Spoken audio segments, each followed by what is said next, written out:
11, verso 28. Vinde a mim, todos que estáis cansados e sobrecarregados, e eu vos aliviarei. Tomai sobre vós o meu jugo, e aprendei de mim, porque eu sou manso e humilde de coração, e encontrareis descanso para vossas almas. Que o meu jugo é suave, e o meu fardo é leve.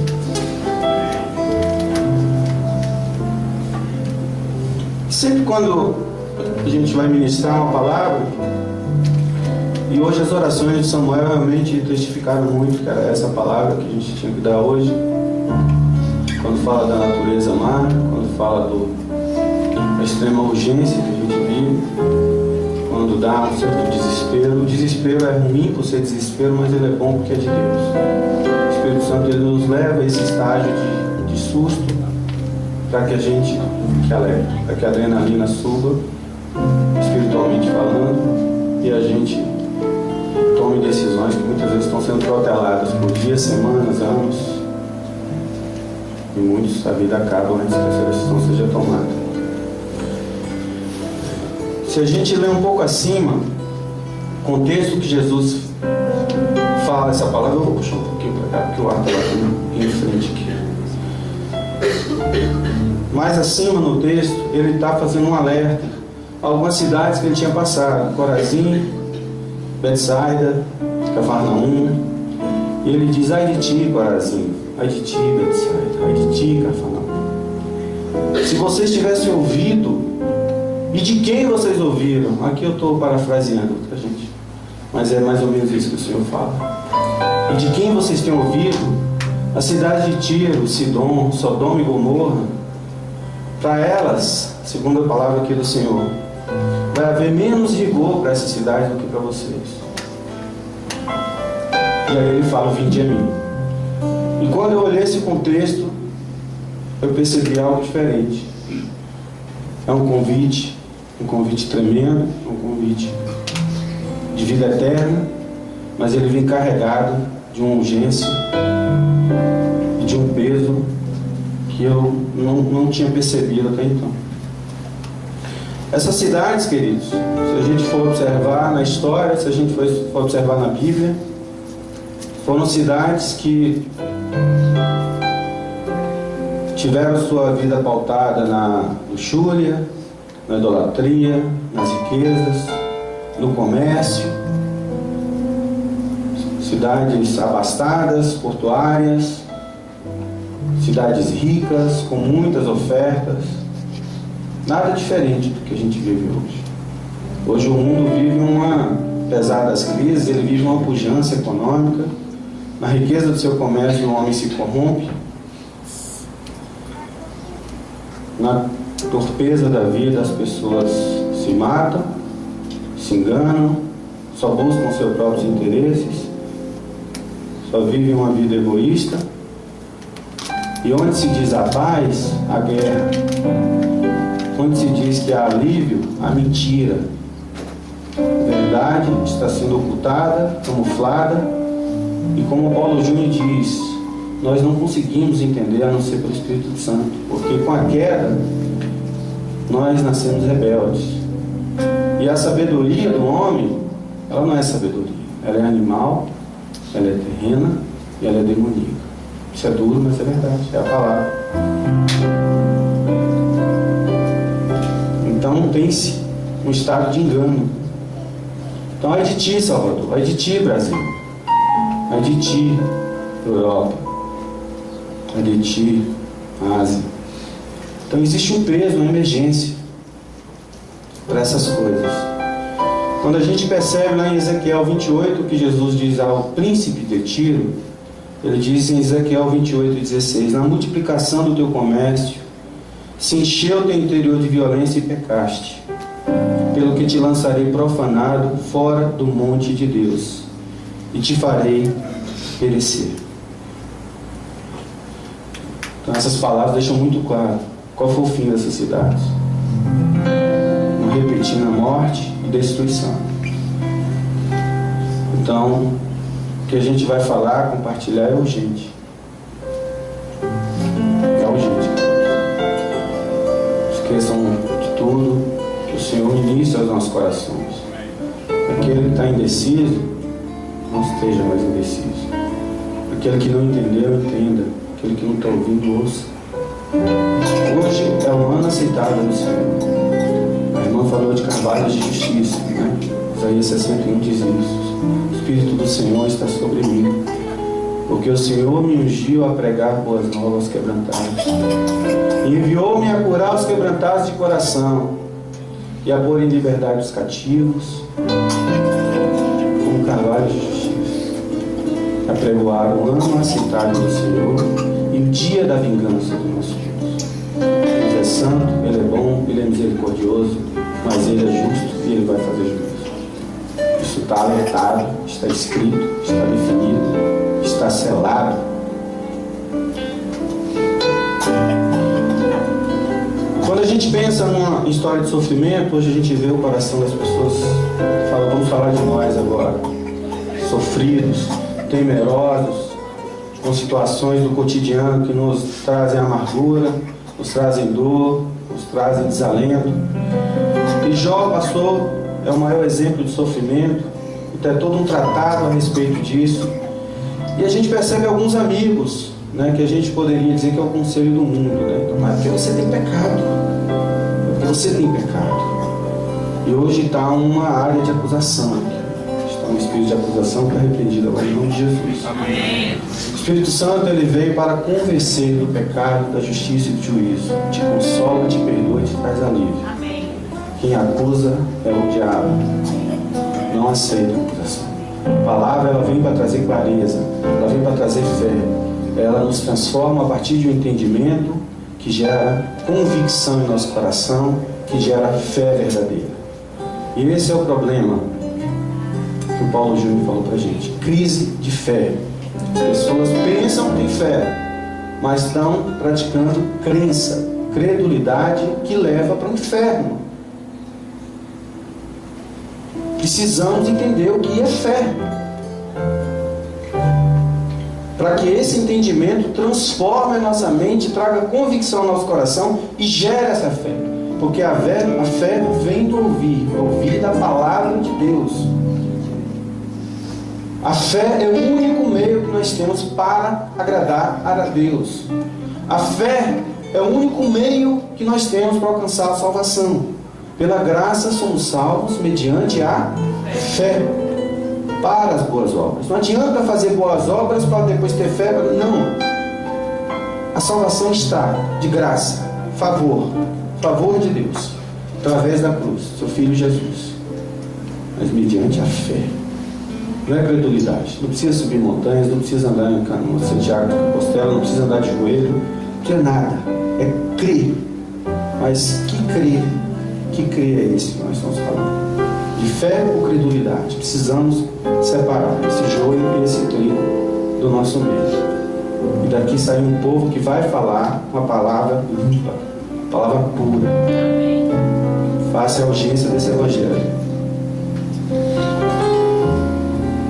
Quando o Senhor fala, vinde a mim, é um convite muito bacana, muito simples. Ele não está falando para a gente fazer nada impossível. Venda as suas coisas, vá na sua família inteira e perdoe todo mundo e vinde a mim. Não, vem do jeito que você está. Vinde a mim. Não tem nenhuma exigência. Quando alguém chama para vir, você tem alguém numa ponta, que é Jesus aqui, e você que vinde. Então você só precisa ir. O que é ir até Jesus? Como nós podemos ir a Jesus? Então, queridos, eu vou falar de coisas, algumas talvez muito óbvias, mas nós precisamos entender essas coisas e deixar essas coisas arraigarem no nosso coração e nos desvencilhar de tanto vento de doutrina que está tendo por aí. Vocês sabem qual foi a maior invenção que a humanidade já fez? Todos os tempos. Qual o maior invento da humanidade? Alguém se arriscaria? Não foi a Coca-Cola. A roda. A roda. A roda foi a maior invenção do homem.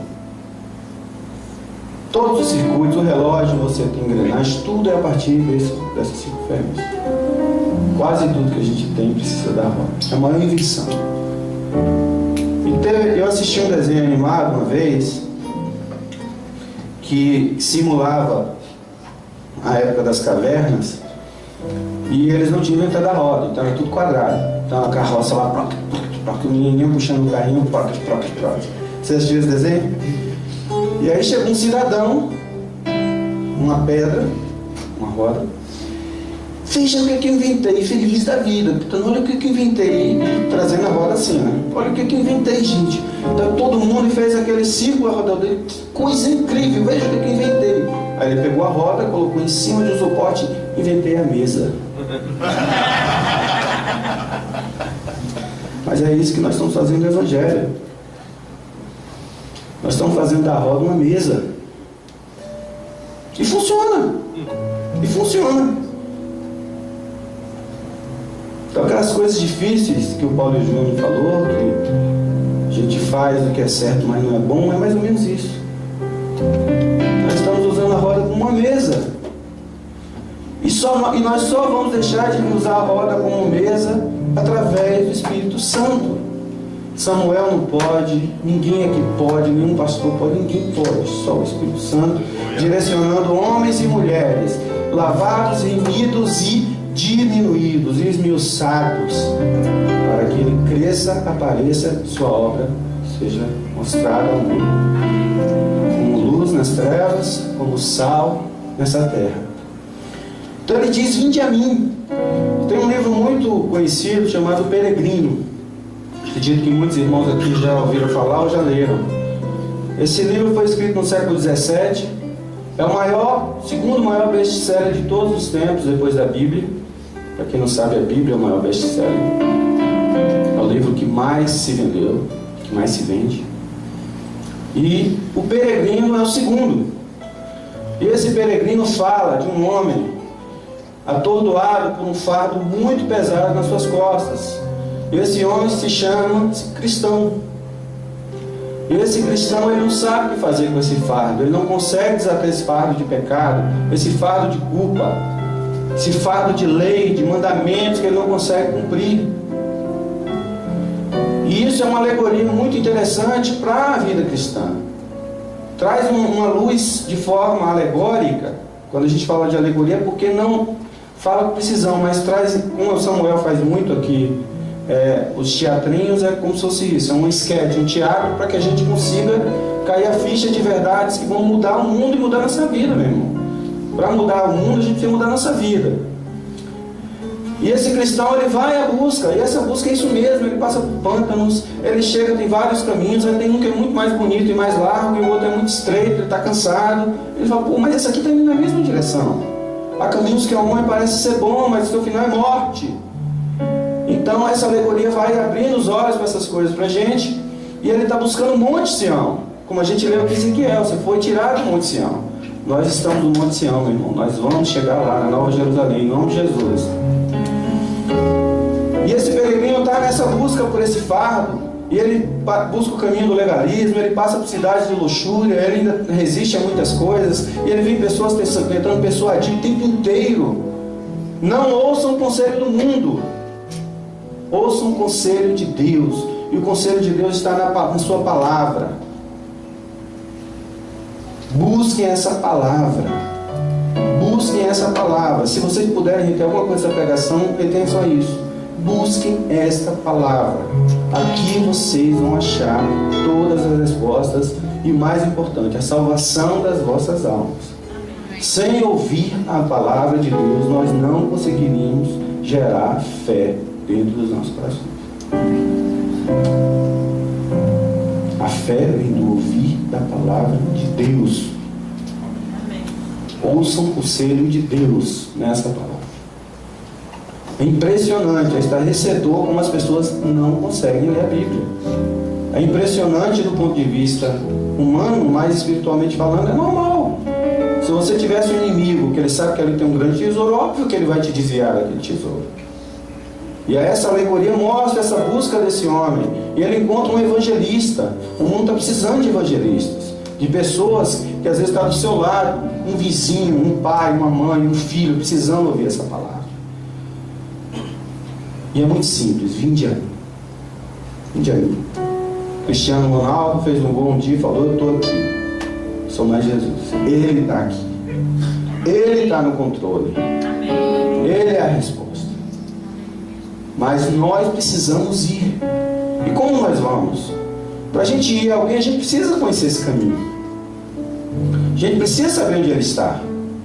Salomão, quando fez o templo, ele fez algo muito interessante, porque ele construiu o templo e ele fez uma oração maravilhosa, que todo mundo deve ler de vez em quando, de 1 Reis 8. E ele falou assim, eu sei que isso aqui não cabe a ti. Eu sei que nem os céus dos céus cabe a tua glória, que a terra é o estrado dos teus pés. Como que você pode estar nesse templo? Mas faz uma coisa, Senhor, ouve da tua habitação nos céus todo pedido que você fizer aqui, seja o nosso, seja do estrangeiro, seja do peregrino. No dia que faltar água, no dia que a terra estiver seca, ouve a nossa oração. No dia que o povo cair em idolatria, ouve a nossa oração. No dia que a gente estiver sem dinheiro para pagar as contas, ouve a nossa oração. Então, as pessoas não entendem. As figuras do Velho Testamento estão distorcendo completamente, mas é tremendamente linkado. É um livro que tem princípio, meio e fim, é altamente coerente. Deus estava lá, Deus fez aquilo, Deus mandou a lei. A gente vai falar um pouquinho rapidamente sobre isso, só para dar um recado para a gente. Você tem uma natureza má e você não consegue me agradar. A lei é isso. Sua natureza é má.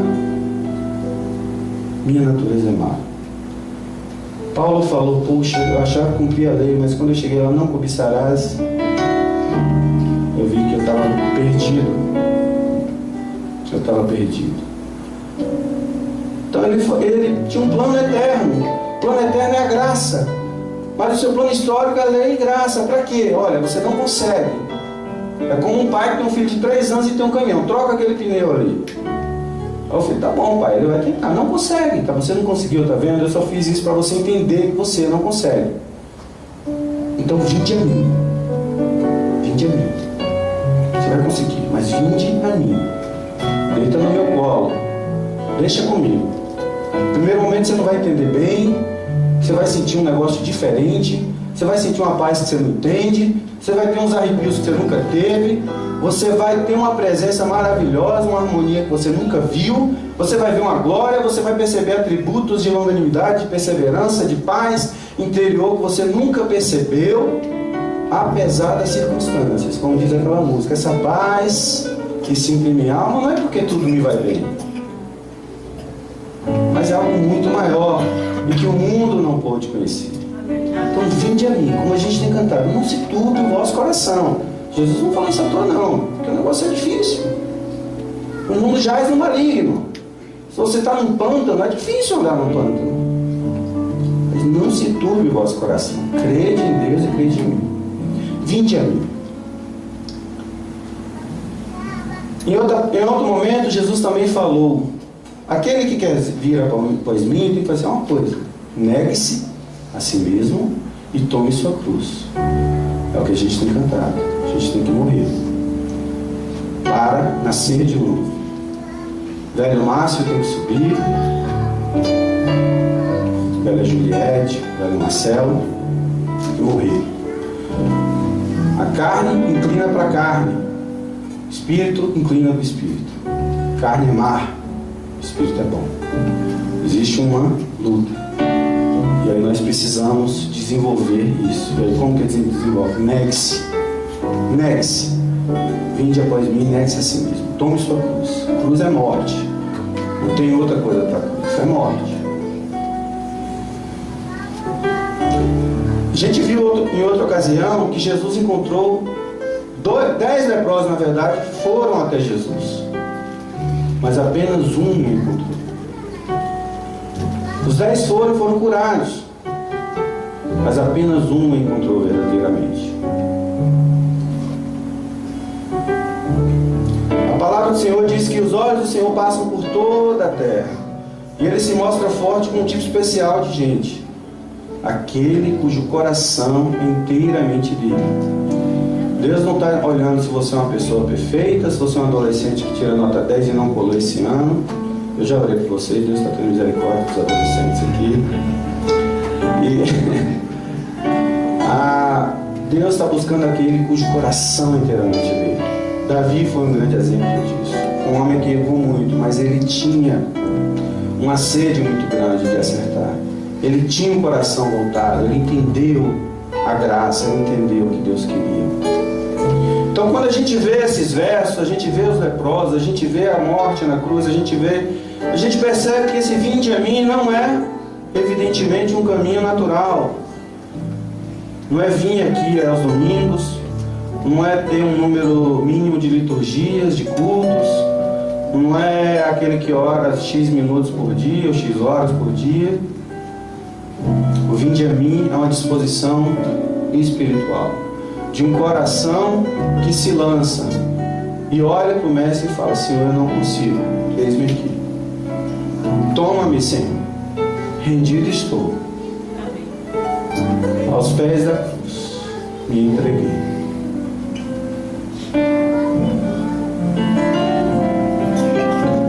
Jesus é o novo e vivo caminho, querido. E o caminho é a cruz.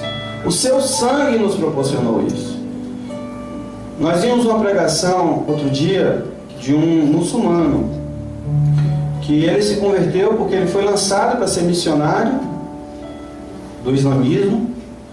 E quando ele chegou nessa cidade, e um missionário hoje do Islã, a gente estava conversando com ali, os caras recebem em média 15 mil reais por mês, se mantêm com dignidade. Hoje os nossos missionários passam fome, né? Porque nós somos um povo rico, que a igreja é rica. A quantidade de pessoas que tem no mundo, mas nós não doamos. Esse homem foi com toda a estrutura e ele falou: poxa, se eu vou, a ideia era uma aldeia basicamente cristã, ele ia pregar para os cristãos. Então ele falou: deixa eu entender o que esses caras pensam. E aí ele cometeu um grande erro. Ele foi ler a Bíblia. Ele achava ridículo, que ele passava e via uma cruz. Por que esse povo adora um homem que morreu como um maldito? E quando ele entendeu verdadeiramente o significado da cruz, esse cara ficou maravilhado. E conversão no islamismo não é como a nossa, não, irmão. O cara se converte hoje e pode morrer amanhã. O cara se converte hoje e amanhã o pai dele não recebe. O cara se converte hoje e amanhã ele não tem o que comer. A sua esposa e seus filhos passam a correr risco de vida. Obrigado, meu irmão. Então,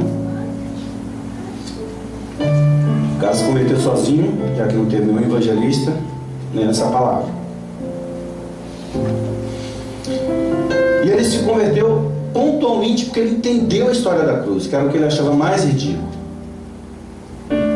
E é essa cruz que é o novo e vivo caminho para a gente. O J.I. Parker é um teólogo muito conhecido, né? Já se foi, eu acho. E pedi para ele resumir o Evangelho. Então, como teólogo, ele resumiu de uma forma complicada. Ele falou: propiciação pela expiação. Tá. Mas o que ele quis dizer foi o seguinte: nós nos tornamos amigos de Deus por causa da cruz. Hoje a gente não tem tempo para falar mais sobre essa cruz, mas guardem isso no coração de vocês. Precisamos entender a cruz, porque sem ela, o peregrino, nós como peregrinos, nós não alcançaremos esse convite, esse vinde, que eu vou parar de chamar de convite, eu vou chamar de convocação. Isso não é um convite. É como a festa que Samuel pregou.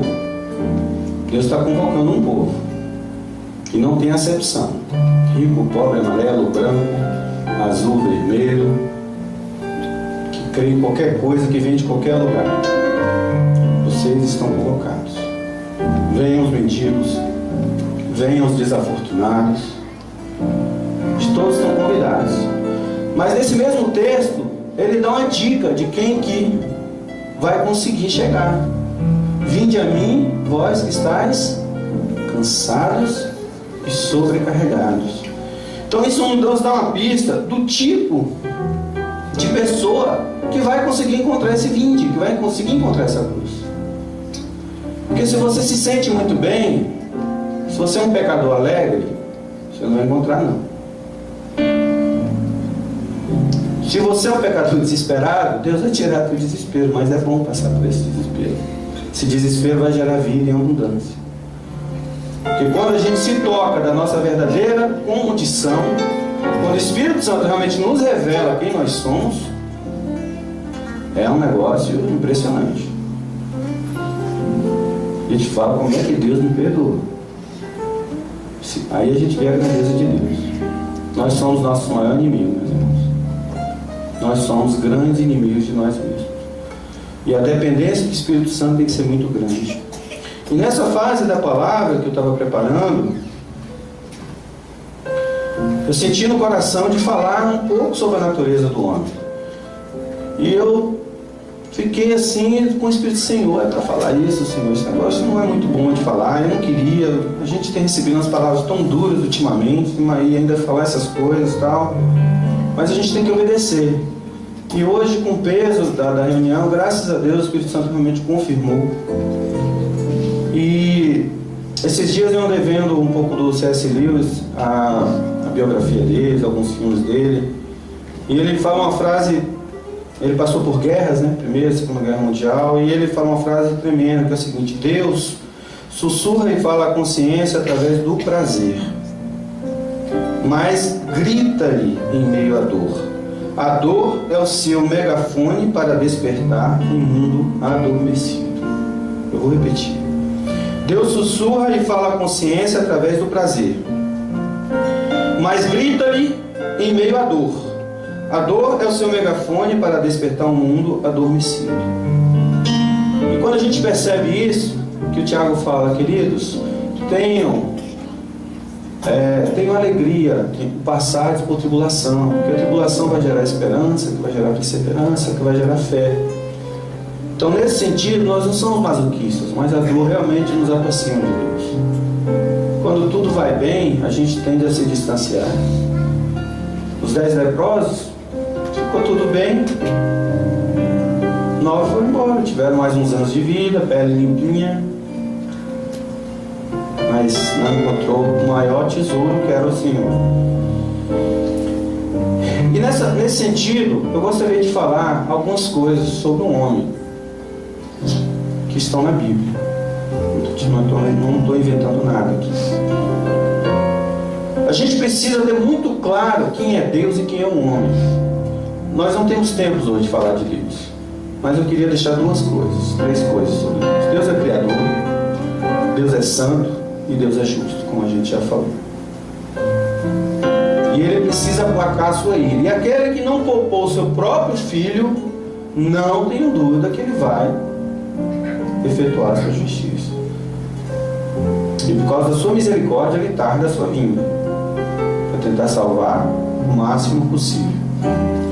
Mas quanto ao homem, como Samuel orou no início, o homem tem uma natureza má. Não nos enganemos, nossa natureza é enganosa e ela é má. Vejam o que diz em Jeremias 30:12: o teu ferimento é incurável e a tua chaga não tem remédio. O teu ferimento é incurável e a tua chaga não tem remédio.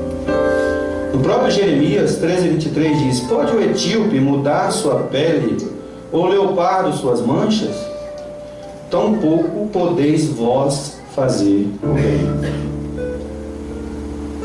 E Jesus, direto do jeito que ele era, ele falou a parábola do amigo inoportuno, que ficou batendo na casa de noite pedindo pão, e o cara acabou abrindo e deu pão.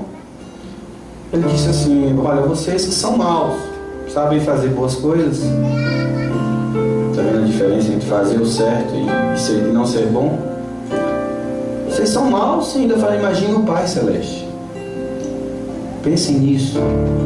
Jesus não entrou em detalhe, mas só para você é mau. Seus intentes são maus. Então nós somos maus e nossa chaga é incurável. No ano de 2007, eu me lembro com muita clareza, eu estava em Fortaleza, trabalhando, e era meia-noite, eu saí com um cliente, a gente estava, 11 horas da noite, e eu recebi um telefonema de um médico, amigo nosso, da família, e eu me assustei. Telefonema de um médico, e ele falou: seu pai está internado. E aí eu falei: o que aconteceu com meu pai? Ele sentiu uma dor nossa região abdominal. Na verdade, ele já vinha sentindo essa dor. Então tomou chazinho de boldo, chazinho daquilo lá, Buscopan, sei lá, vai tomando essas coisinhas até que a dor vai ficando mais inconveniente. E ele mesmo foi para o hospital, sozinho. Ele achava que era alguma coisa simples. E ao chegar aqui no hospital, o médico falou: você está com aneurisma e você é uma bomba relógio. Esse aneurisma pode estourar a qualquer minuto e você vai morrer. Tem uma pequena cirurgia, tem uma pequena chance, uma cirurgia muito arriscada, você tem muito mais chance de morte do que de vida.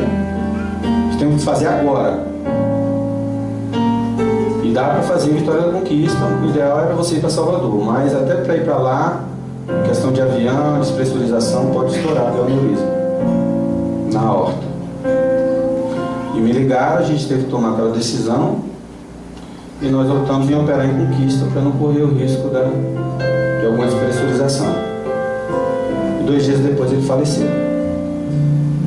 Ele não teve êxito na cirurgia. E fazendo uma analogia com o mundo espiritual, é isso que está acontecendo. Nós temos uma doença que vai te matar. Ela vai te remunerar com a morte. Nós somos pecadores por natureza. Nós somos maus. E a remuneração, o salário deste pecado é morte. E muitas vezes nós estamos com paliativos. Eu frequento, eu dou cestas básicas, já ajudei até alguém não sei aonde. Eu gosto de ouvir os louvores, eu gosto quando o Samuel prega, eu gosto de ouvir os irmãos Edivaldo, eu gosto de ouvir Azevedo, eu gosto de ouvir o Júnior. A gente gosta daquele ambiente, eu gosto de outra igreja que eu frequento, mas não se trata disso, meu irmão. Não vivam um engano. A palavra do Espírito hoje é postura. Postura. Deixa o Espírito ministrar no seu coração. Postura. Vinde. Mas você tem que estar se sentindo cansado e sobrecarregado. Se você está sentindo que está tudo bem, peça a Deus para que você sinta que não está tudo bem. Precisamos desse sentimento para receber o verdadeiro refrigério. Então, o segundo ponto, o homem tem uma natureza má e essa doença é incurável. Veja o que diz aqui. Perdão, eu pulei eu falei o segundo, que era a doença incurável.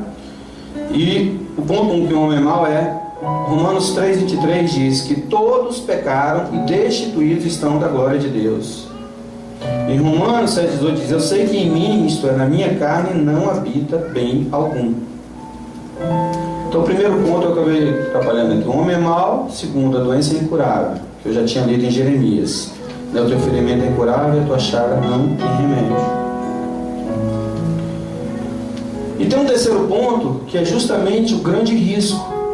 O homem está iludido quanto à sua verdadeira condição, como essa história do meu pai. Ele não pensou que era uma doença que ia vitimá-lo.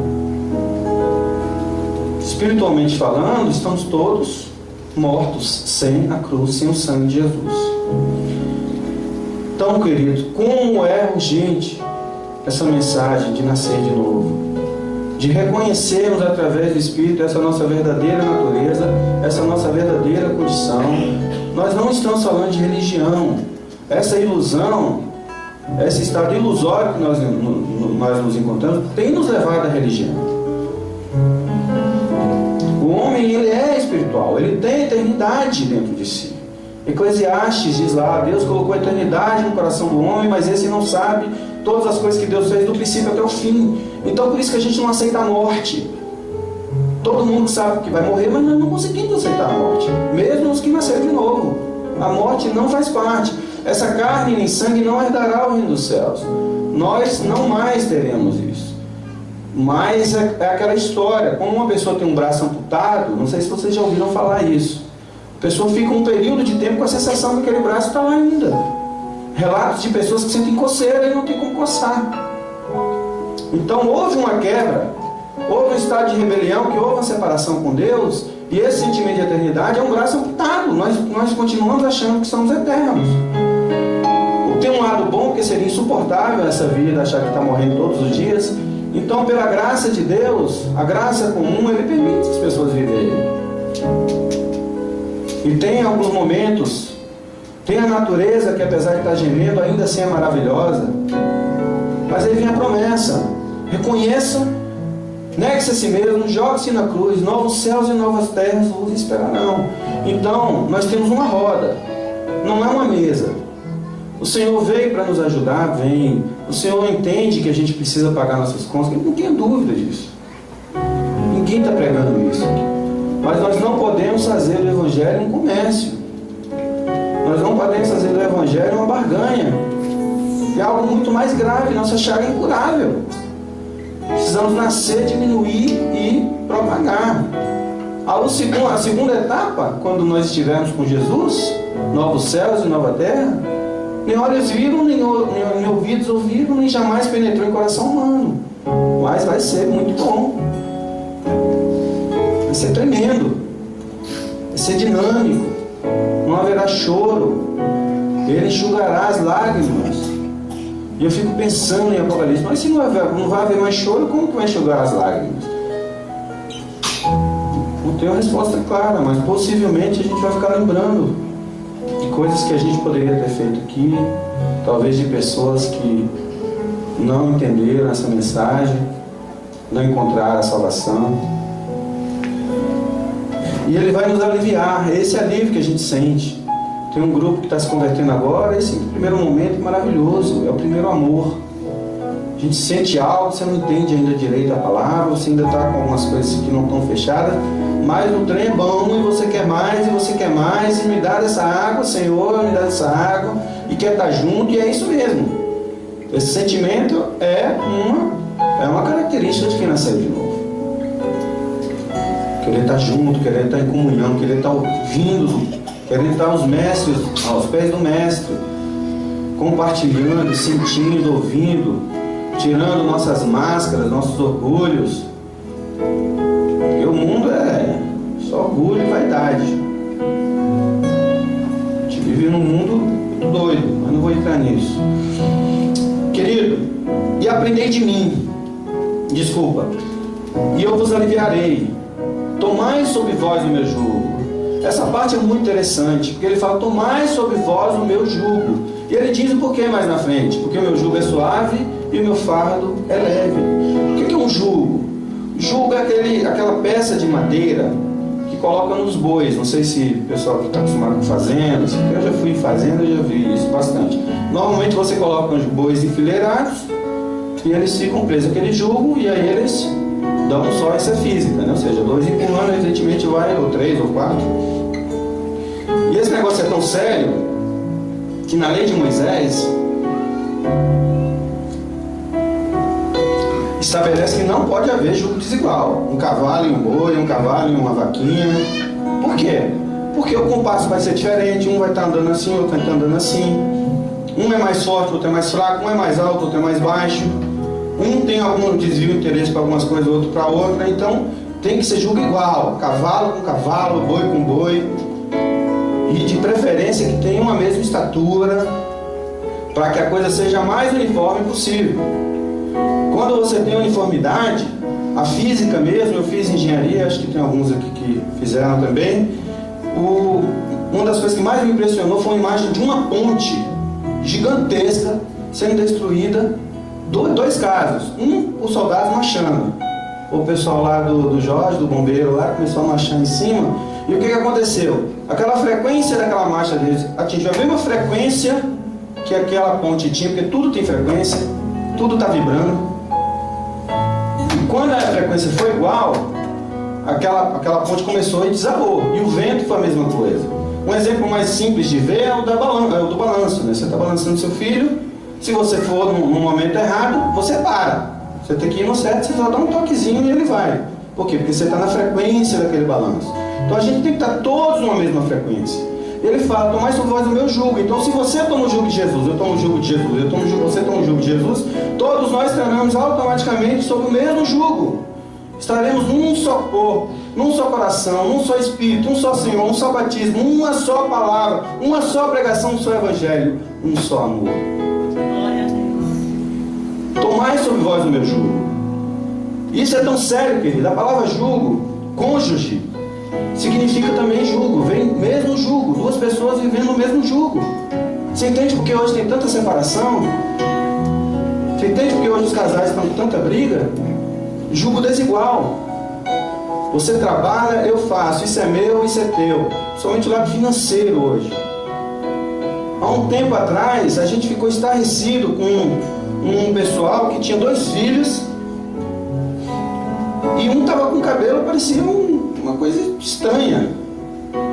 E aí a gente falou, por que vocês não cortam o cabelo desse menino? E a mãe falou, não, porque é o pai que tem que pagar e eu não vou. Ela levou ao outro, mas não cortou daquele. E 2 semanas depois, para piorar, ela mesmo cortou. Ficou parecendo um tupiniquinho a criança. Ela falou, eu não pago. Gente, é sério. Então, casais, não entrem nessa não. Que é de um, é do outro, né? Quando Deus fala, o homem é o cabeça, mas ele iguala o jugo. Ele fala, você tem que amar a esposa que nem Jesus amou a igreja. Te digo mais, se não fizer isso, suas orações estão impedidas. Marta não ouviu essa não. Suas orações estão... Então assim, é o mesmo jugo. Não é porque eu vou ser o cabeça, eu vou mandar, não. Você vai ter que amar com uma parte mais fraca, protegê-lo. O homem hoje não está chamando para ser responsabilidade. Vamos lá, homens, vamos ser machos, matar no peito a bola e falar, eu sou o cabeça. Hoje existe uma crise no mundo, uma crise nas famílias. Quando o Tiago diz que é terreno, animal e demoníaco, a gente vê as teorias mais loucas. E a sociedade está sendo dilacerada por todo tipo de pensamento, por todo tipo de linha. Pais separando, a gente mesmo acompanhou vários que se separaram dos meus filhos, crianças que entraram em crise. E muitas dessas a gente acolheu lá em casa, ia de pra lá direto, porque a gente via que o menino estava desnorteado por causa da separação dos pais. A criança sente demais. E é natural esse sentimento, porque é anti-Deus. E tudo que é anti-Deus, a coisa não prospera. A felicidade, ela formoseia o rosto, meus irmãos. Vocês já perceberam como esses irmãos são bonitos? Como nós somos bonitos? Porque nós somos felizes. Amém. Mas precisamos entender essa roda. E aprender de mim. A carta de Efésios, eu não consegui localizar quem foi o autor que eu li isso, mas ele fala algo que mexeu muito comigo e eu queria deixar de lição de casa para os irmãos. Todo mundo lê Efésios. Pequenininho, rapidinho. E a carta aos Efésios, ela dá 3 passos na vida cristã. A gente pode dividir ela em 3. Tá. Então a carta aos Efésios, ela tem 3 fases. Né? Então na parte 1, Efésios 2, 5 a 6, diz assim, que Cristo nos ressuscitou, nos fazendo assentar nas regiões celestiais. Então nós nos assentamos com Cristo. Então vinde a mim. E Ele nos assenta nas regiões celestiais. Tudo aquilo que estava perdido, que a gente não sabia, o Pai já conquistou na cruz. Dá pra gente. Nós nos assentamos e reinamos com Ele, como os reis e sacerdotes. Reis por conta do reinado, sacerdotes por conta do nosso dom ministerial. Todos nós fomos chamados para ministrar a palavra. Todos nós fomos chamados para compartilhar nossos dons. É uma igreja ativa, um organismo vivo. Não organização, organismo com vida. A unha precisa do dedo, precisa do pé, precisa da mão, por aí vai. No segundo ponto, Efésios 4 diz: rogo-vos, pois que andeis como é digno da vocação que recebeste. Então nós passamos a andar com Cristo. E pouca gente tem entendido isso. Só eu recebi a salvação, confusão enorme de lei e graça, eu agora posso fazer tudo. Mentira. Romanos 6, 7, 8 também, dever de casa, tem que ler a palavra, irmãos. Romanos 6, 7, 8 para vocês lerem. E Efésios. Mentira. Nós precisamos andar com Cristo. E para andar com Cristo nós precisamos ser santos. Ele vai nos santificar, mas não é por nossa força. Essa carne aqui só é domada se matar. Só morte para ela. Então nós precisamos nos inclinar para a coisa do Espírito. E para nos inclinarmos para o Espírito, precisamos entender o que o Espírito quer. E a fé vai ser gerada através dessa palavra. E por fim, em Efésios 6, que Samuel sempre prega, a armadura de Deus, né? Revestivos da armadura de Deus, para que possais estar firmes. Então nós nos assentamos, começamos a andar, e aí a gente fica firme, guerreirão do Senhor. Vamos para cima. As portas do inferno não prevalecerão contra a igreja. Então, se não prevalecerão, pé na porta. Mas não pode ir de qualquer jeito, não. Tem que estar firme, tem que estar com a armadura, capacete, salvação, espada, palavra, escudo da fé, cinturão da justiça, calçados do evangelho da paz, orações e súplicas, armados. O peregrino também ele recebe essa armadura. E é isso que está faltando, irmãos. Precisamos entender essa progressão. É espiritual, mas não é mágica. Precisamos buscar oração que são inteiramente deles. Aquele que diz que é do Senhor e não busca entender, tem algo errado. Quando a gente, por exemplo, conheceu nossas esposas, mas a gente entendeu rapidinho o que elas gostavam. Todo mundo ia para casa, fazia isso, fazia aquilo. Então, se a gente ama o Senhor, são os que têm os mandamentos e os guarda. Para que você tenha os mandamentos, você precisa entender os mandamentos. Você precisa ler. E depois de ler, tem que guardar. Então as pessoas não estão passando nem na segunda fase. Estão vivendo aí, pegando a roda para fazer mesa. E eu vou concluir. Eu queria pedir para os irmãos ficarem de pé.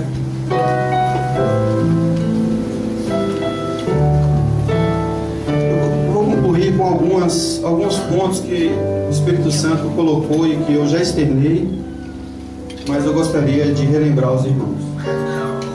Nós vimos com essa mensagem: vinde a mim, vós que estáis cansados e sobrecarregados, e eu vos aliviarei. Tomai sobre vós o meu jugo e aprendei de mim, que sou manso e humilde de coração, e achareis descanso para as vossas almas. Nós vemos que é mais que um convite, é uma convocação. Existe um sentimento de urgência, existe um sentimento de dificuldade de um antissistema lutando contra isso, contra esse convite.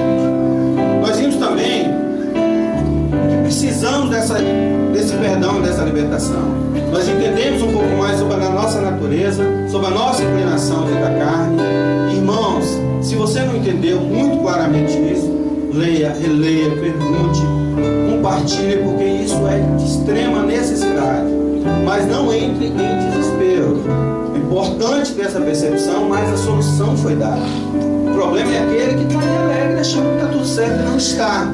E é isso que o Espírito está soprando. Vamos ficar ligados. Tomados por essa nova consciência, pedimos misericórdia ao Senhor para abrirmos o nosso coração ao seu Evangelho. Vemos que precisamos desesperadamente aceitar essa convocação: vinde a mim, através do seu sangue, para perceber a salvação, andar em novidade de vida. Então nós nos assentamos, andamos e ficamos firmes. Ele, Jesus, é o único e verdadeiro caminho. Percebemos que o que para nós é impossível, pois estamos mortificados pela carne, Deus o tornou pelo caminho da cruz, pelo sangue de Jesus. Isto é possível. Vemos que nossa condição de mal, doença incurável e iludido, assusta no primeiro momento. E é bom se você tenha tomado esse susto. Mas a solução já foi dada. Vimos também que a necessidade de trocarmos o jugo com Jesus e passarmos a andar em comunhão com Ele, com o seu coração, com a sua mensagem, com a sua palavra, suportando-nos uns aos outros em amor. Nós nos assentamos com Cristo, andamos com Ele e ficamos firmes por meio da fé, por sua palavra. E finalmente, Ele que deixou sua glória de Filho único para se tornar o primeiro de muitos irmãos. Então a palavra ela nos convida para nós termos o mesmo sentimento que houve em Cristo Jesus. Fala em Filipenses, que sendo como Deus, não julgou ser igual a Deus a algo que pudesse se apegar. A gente está se apegando a coisas tão pequenas. Ele era Deus e Ele se desapegou e veio, se tornou homem, foi fiel, tornou-se escravo, foi fiel até a morte, caladinho, e morte terrível, morreu como um maldito. Mas por isso Deus o deu um nome, que é sobre todo nome. E ao nome dele todo joelho se dobrará e toda língua confessará que ele é o Senhor. E o dia de confessar isso é hoje. Porque todo mundo vai confessar. Todo mundo. Mas se você confessa hoje, hoje você encontra salvação. Depois, não tem jeito. Queridos, saímos então dessa condição de escravos do pecado, de servos do pecado, aprisionados por nossa carne, para sermos amigos de Deus. E através do seu Espírito Santo podemos agora ter comunhão, podemos falar abertamente com o Pai, podemos amar verdadeiramente, podemos verdadeiramente ser guiados e seguidos pelo Espírito como homens espirituais e mulheres. Pelo seu Espírito podemos falar: Abba, Pai. Amém. Deus abençoe. Amém.